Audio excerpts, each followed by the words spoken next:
पढ़ाई करते समय भी यही होता है। अगर आप CA/CS की पढ़ाई कर रहे हैं और अगर आप ये सोचते हैं कि 10 लाख लोग बैठते हैं, मैं कैसे निकलूंगा, 10 लाख लोग बैठते हैं MD मेडिसिन की पढ़ाई करने के लिए, तो मेरा MBBS में सिलेक्शन कैसे होगा। अगर आप ये सोचते हैं कि स्कूल में कंपटीशन करने वाले इतने सारे लोग हैं, मैं तो 10 नंबर में हूं, मैं पहले कैसे आऊंगा। तो आचार्य श्री जी एक बहुत अच्छी बात कहते हैं, जब भी आपके हृदय में कोई विचार पैदा हो और उस विचार के विरोध में जब तक आपके हृदय में एक नकारात्मक विचार पैदा ना हो, तब तक उस विचार के पूरे होने की 100% संभावनाएं रहती हैं।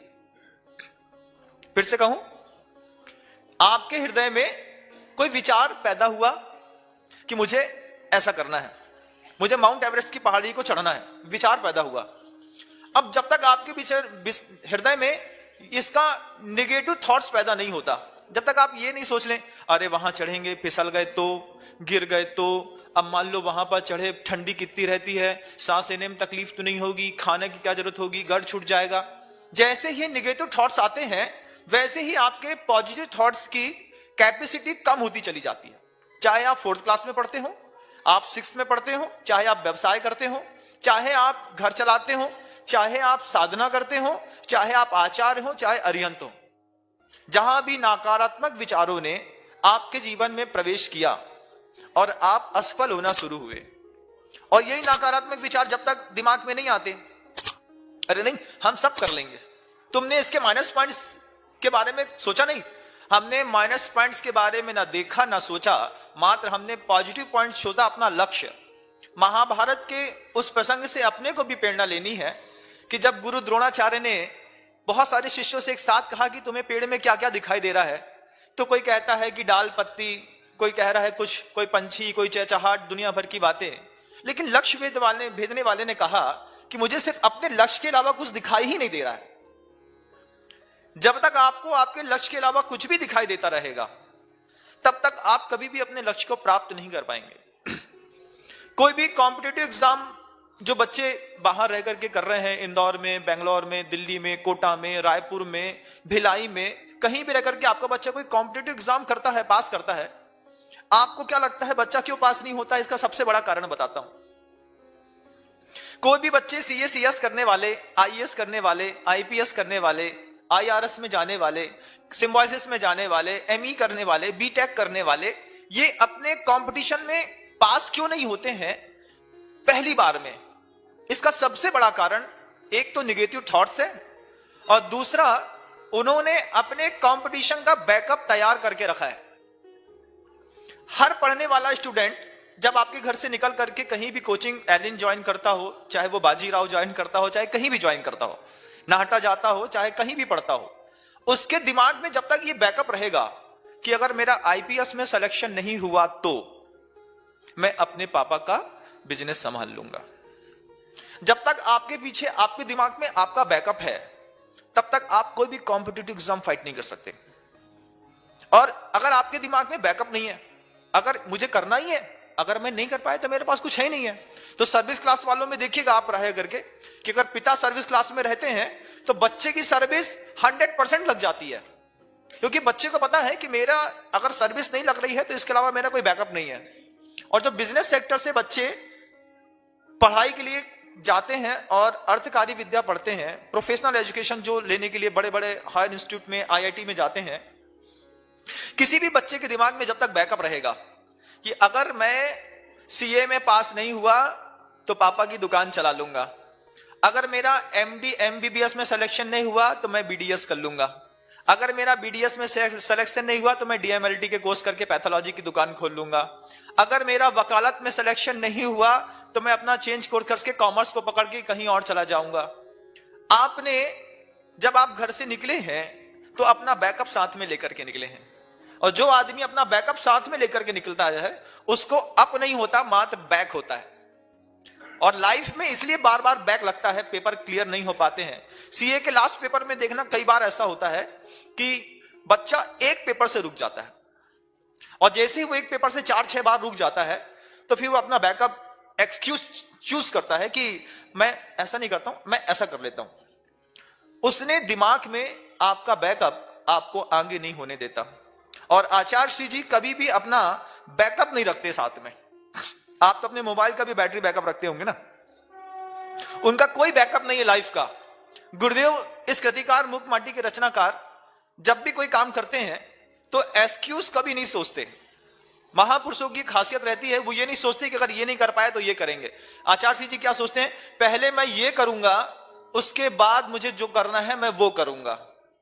अगर आप ऐसा सोच बैठे कि मुझे पहले अपना धंधा करना ही है, मुझे अपना बिजनेस करना ही है, मुझे मंदिर जाना ही है, मुझे पूजा करना ही है, पहले मैं अभिषेक करूंगा, बाद में दुनिया के सारे काम करूंगा, पहले मैं सीए की पढ़ाई करूंगा, बाद में मैं दुनिया के सारे काम करूंगा।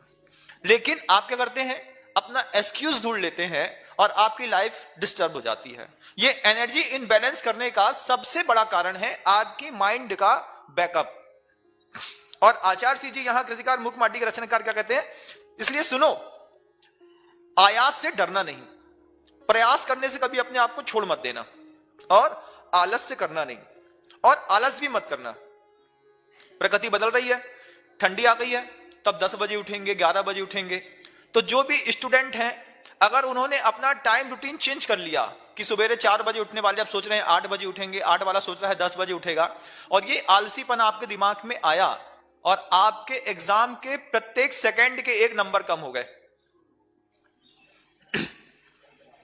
कितनी बड़ी बात होती है कि अगर आपने 1 मिनट भी लेट किया तो आपकी मार्कशीट से मान लो 60 नंबर जा रहे हैं।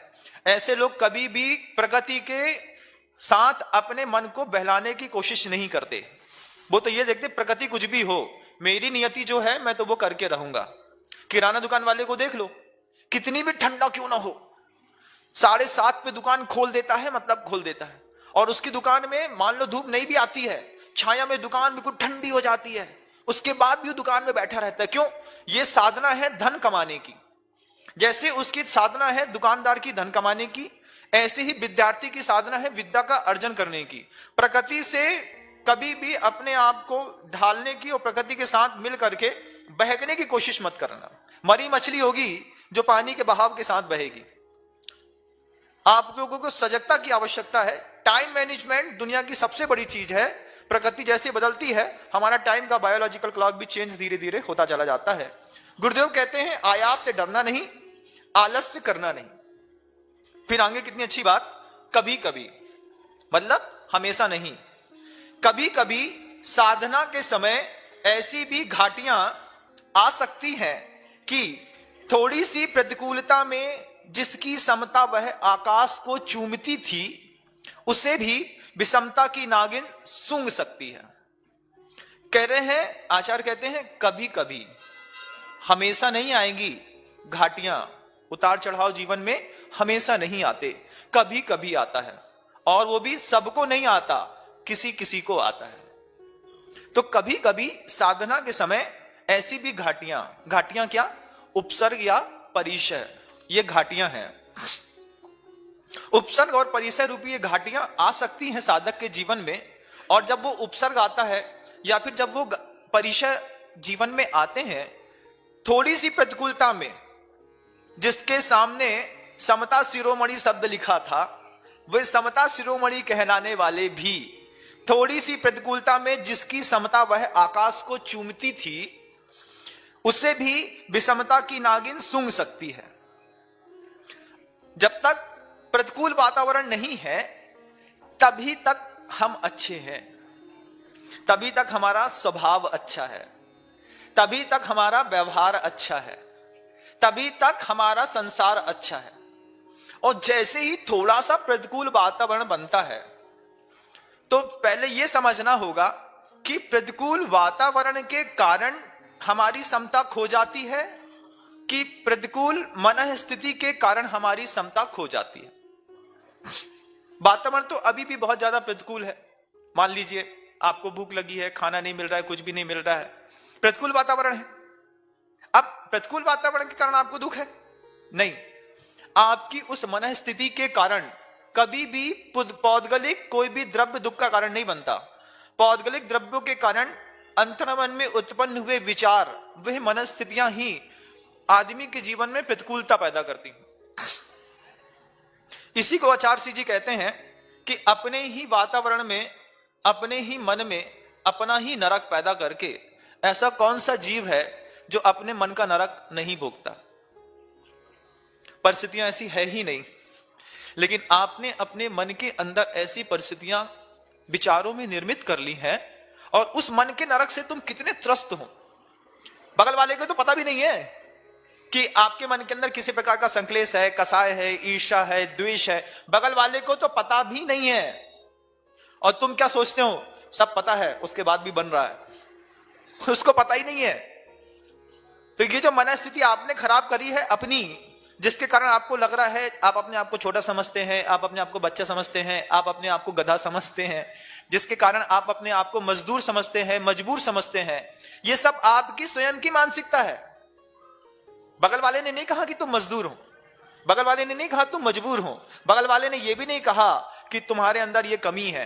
तुम अपने आप, तुमने अपने मन में एक ऐसा नरक बना लिया है, और तुम उस मन के नरक से कभी बाहर नहीं निकल पा रहे। तुम्हारी खुद की धारणाएं संसार में रहते हुए भी तुम्हें संसार के सुख को दिखाने के लिए कार्यकारी नहीं बन पा रही। यहां पर कितने भी बड़े समता शिरोमणि क्यों ना हो, बड़े बड़े साधक मुनि महाराज भी क्यों ना हो, प्रतिकूलताएं आती हैं तो उनका मन भी डामाडोल हो जाता है। आचार्य कहते हैं आ सकती हैं, कैसी? थोड़ी सी प्रतिकूलता में जिसकी समता वह आकाश को चूमती थी, उसे भी विषमता की नागिन। विषमता क्या है? समता का उल्टा क्या है? समता क्या है? राग द्वेष से अपने आप को बचा करके मध्यस्थ बनाए रखना, यह है समता। तो विषमता क्या है? कि जिसकी थोड़ी सी प्रतिकूलता में जिसकी समता वह आकाश को चूमती थी, उसे भी राग द्वेष की नागिन सूंघ सकती है। विषमता सूंघ सकती, विषमता मतलब राग द्वेष, राग द्वेष की नागिन सूंघ सकती है, और वह राही गुमराह हो सकता है। थोड़ा सा भी नो कर्म ऐसा मिल जाए और आप गुमराह भी हो सकते हैं, अपनी राह को छोड़ भी सकते हैं। उसके मुख से फिर गम की आह निकल सकती है। ऐसी स्थिति में बोधि की चिड़िया वह, बोधि मतलब सम्यक ज्ञान, बोधि की चिड़िया वह फुर्र करके क्यों ना जाएगी? क्रोध की बुढ़िया वह गुर्र करके क्यों ना जागेगी? साधना स्खलित जीवन में अनर्थ के सिवा और क्या घटेगा? तुमने अपनी साधना छोड़ दी। साधना स्खलित, स्खलित मतलब साधना से गिर जाना, फिसल जाना। साधना से फिसले जीवन में अनर्थ के अलावा और क्या घटेगा? तुम कंपटीशन में बराबर लगे थे, दौड़ते दौड़ते तुम दौड़ में खड़े हो गए। क्यों? मुझसे नहीं हो पाएगा। साधना स्खलित जीवन में अनर्थ के अलावा और क्या घटेगा? एक अपने जीवन में उत्थान करने का सबसे बड़ा सूत्र सीखो। जितने भी पढ़ने वाले बच्चे हैं, ये भी अपने उत्थान का एक सूत्र सीखें। व्यवसाय करने वाले लोग हैं, ये भी अपने उत्थान का एक ही सूत्र सीखें। साधना करने वाले लोग हैं, उनके लिए भी यही सूत्र है जो बता रहा हूं। किसी भी व्यवसाय केंद्र को चलाते हो, इंडस्ट्री चलाते हो, CACS का एग्जाम देने के लिए साधना कर रहे हो, कोई मोक्ष जाने के लिए भी साधना कर रहा है, उसके लिए आचार्य श्री जी कई बार कहते हैं 1111 का रूल लगाना चाहिए। 1111 के रूल चलते हैं लाइफस्टाइल में। ये 1111 का रूल क्या है? आपने पढ़ाई शुरू की, आपने अपना बिजनेस शुरू किया नया, आपने साधना शुरू करी नई। अब 1111 दिन तक ये मत सोचो कि इस साधना से, इस व्यवसाय से, इस पढ़ाई से मुझे कुछ मिलेगा। लाइफ में ये रूल लगा के देखना बंधुओं, बहुत इतना शानदार रूल है कि जिंदगी बदल देगा। 1111 का रूल कहलाता है। 1111 का रूल क्या है कि 1111 दिन तक मतलब 3 साल तक बिजनेस से ये मत सोचो कभी कुछ मुनाफा होगा। कारखाना डाला, 3 साल तक ये मत सोचो इससे पैसा निकलेगा।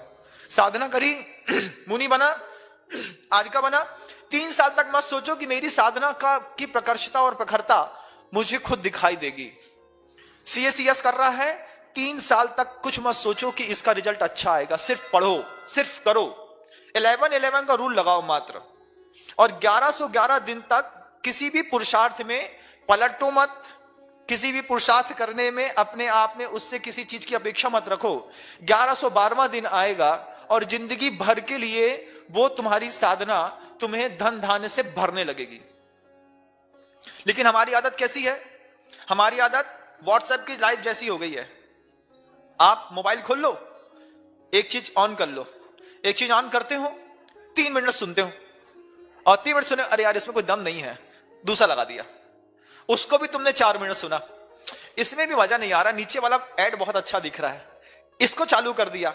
ऐसा करते करते जिंदगी के कितने 1.5 घंटे, 2 घंटे, 2.5 घंटे रात के, दिन के, दोपहर के बर्बाद करते हो। 2 घंटे एक प्रवचन सुना होता तो 2 लाइन की बातें जिंदगी बदल देती। लेकिन 3-3 मिनट दुनिया भर के हर काम किए, हर चीज में मास्टर बनने की कोशिश करी और अंत में गधा बन करके बाहर निकले। क्या हुआ? दुनिया से हमारे यहां से 2 घंटे का टाइम कल भी चला गया था, 2 घंटे का टाइम आज भी चला गया और 2 घंटे का टाइम कल भी चला जाएगा। आज सुन रहे हो, अभी भी यही करोगे, 2 घंटे बाद भी 2 घंटे का टाइम चला जाएगा। समय की कीमत नहीं पता, साधना की कीमत नहीं पता कि आचार्य ने कहा 11-11 का रूल, 1111 दिन तक पढ़ाई के अलावा कुछ नहीं, 1111 दिन तक बिजनेस के अलावा कुछ नहीं, 1111 दिन तक साधना के अलावा कुछ नहीं। समय तो दो, समय नहीं देंगे।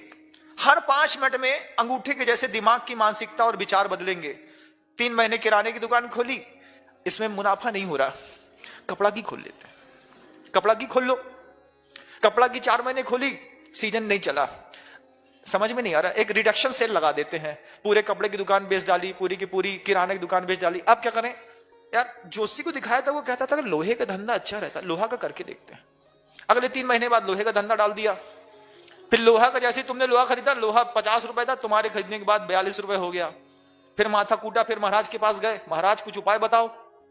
अब महाराज क्या उपाय बताएं भाई? महाराज ने तो एक ही चीज कहा, पिताजी कहते थे बनिया की बैक में पारस होता है, बस अपनी दुकान में बैठा रहे। वो शब्द मैं कहने नहीं चाहता, अच्छा नहीं लगता है। बता, दुकानदार अपनी दुकान में सिर्फ बैठा रहे, दुकान अपने आप चलती है।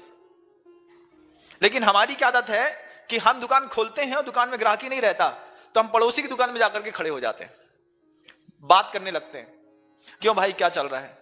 अगर दिमाग भी नहीं चल रहा है बच्चों का, तो वो बच्चे भी यही करते हैं कि बुक्स को बंद कर देते हैं और दूसरी किताबें, दूसरा एंड्रॉइड खोल लेते हैं। जब एनर्जी में टी लगा दिया तो एनर्जी एक फ्लो में नहीं बहेगी, तो तुम्हारा वैसे भी कॉम्पिटिटिव एग्जाम पास नहीं होने वाला है। सबसे पहले स्थिरता ले आओ कि मुझे एक काम एक तरीके से करना है, और ये स्थिरता नहीं है, इसी का नाम स्खलन है।